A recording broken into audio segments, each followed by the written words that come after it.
Prime Minister Modi hosts the leader of Mauritius for talks in Varanasi. Both countries agreed to work towards facilitating bilateral trade in local currencies. Joining us is Ambassador Rajiv Kumar Bhatia.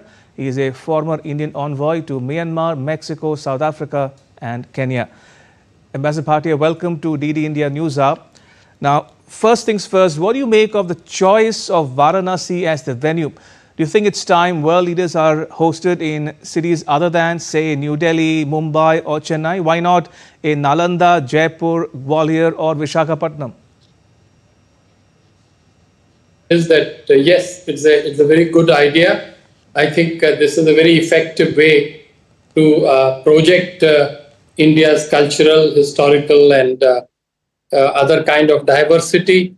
And on top of that, it engages local people, the state and everybody else into this whole art and practice of international diplomacy. The choice of Varanasi, and that too in respect of Mauritius, are of great symbolic value, and I think they should be welcomed. Now, Ambassador Bhatia, how would you, for the benefit of viewers joining us from around the world, how would you describe India's ties with Mauritius? How have they evolved over the past decade or more? I think this is one relationship which really can be aptly described as very special. The very fact that in the same year, 2025, first Prime Minister Modi went to Mauritius, and now Prime Minister Ram Ghulam is coming here within less than 6 months, shows that the two countries really care for each other. The basis of this relationship, of course, lies in history. A lot of people of Indian origin went to Mauritius. Actually, they were taken there in the colonial times, and they were there to really contribute to the modern construction of Mauritius, agriculture and the rest of it. And then through sheer dint of hard work and imagination, they turned Mauritius into a new nation. And in the process, as the Prime Minister Modi always makes a point to emphasize, the people there, the Indian community in particular, they remain fully aware of their Indian heritage. So the language, the religion, the cultural traditions, they all have remained very alive. And I think people of India really love this.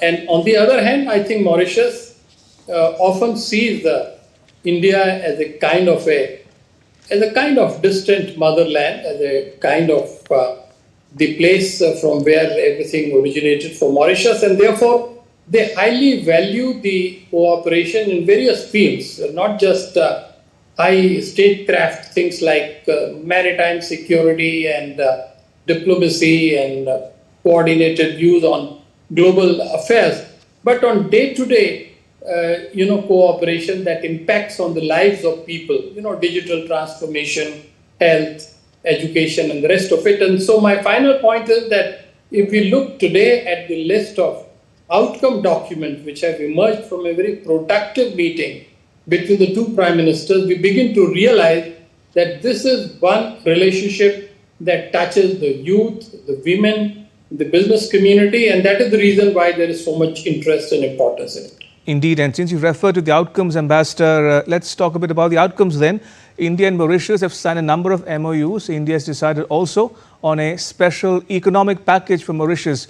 What more can you tell us about these outcomes from the talks? Yeah, these are being studied. I think the important thing is that the economic package is a combination of grant and line of credit.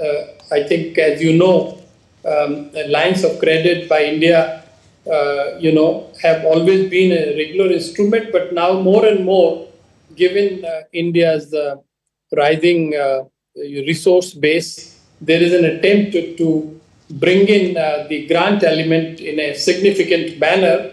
So this whole business of setting up new hospitals, opening educational institutions, providing facilities for traditional medicines, and certainly the IIT connections, all this, as I mentioned, would be of great help in further economic progress of Mauritius.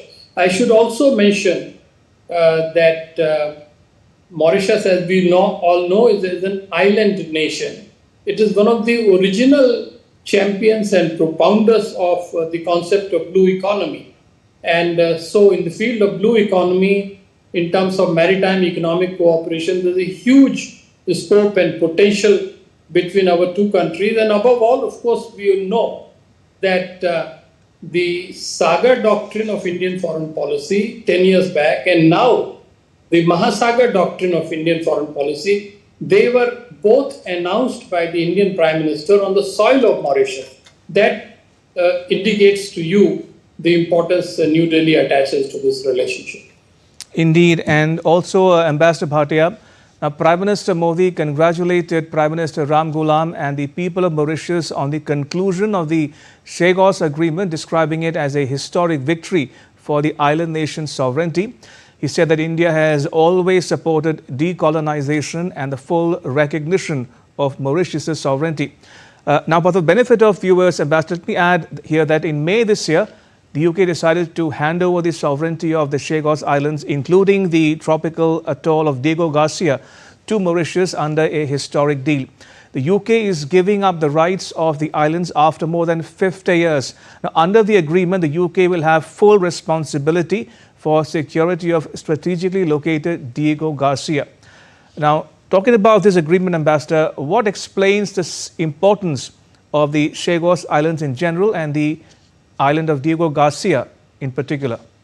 Yeah, Chagos Islands were always part of the original geographical map of Mauritius, and it's a typical thing for the colonial Britain to, as they left, they would keep some part of their former empire with themselves. And so this is exactly what they did in the case of Mauritius. They even tried that in the case of India too, as you remember, Andaman Nicobar at some stage, the plan was to keep it with the British. So it didn't work out. And once they kept Chagos Islands with them, it was significant that as the overall responsibility for security in Indian Ocean shifted from the former superpower UK to the US, the new superpower after the Second World War, they leased on a long-term basis the island of Diego Garcia. So there's a huge military base which is still very much there. As part of the negotiation which led to this positive outcome, in which incidentally, as you hinted yourself, India consistently and strongly supported Mauritius, and Mauritius appreciates it very much, the process of decolonization.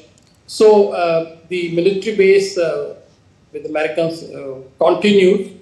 But then now, of course, we have to appreciate that this is with the consent of Mauritius. And secondly, the world has changed. Today, in the Indian Ocean area, to be quite frank, there is considerable concern about the rising activities of our northern neighbor. And in that context of US-China maritime rivalry in the Indian Ocean, there is convergence of interest involving Mauritius, India, UK, and perhaps US. And therefore, there is much sharper and deeper understanding of how the new compromise has occurred. It's a very significant political and strategic development. And the most important thing is that Mauritius sees India as the first responder, as the preferred partner for maritime cooperation. And I think these two prime ministerial visits in 1 year, 2025, this will go down as an important chapter in India-Mauritius relations. Absolutely. And in conclusion, Ambassador, since you referred to the Indian Ocean, Mauritius is a member of the Indian Ocean Rim Association, the IORA. It's also a member of the African Union.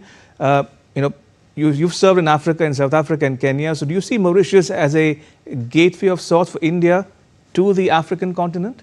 Well, absolutely. I think, Africa is a huge continent of 55 countries.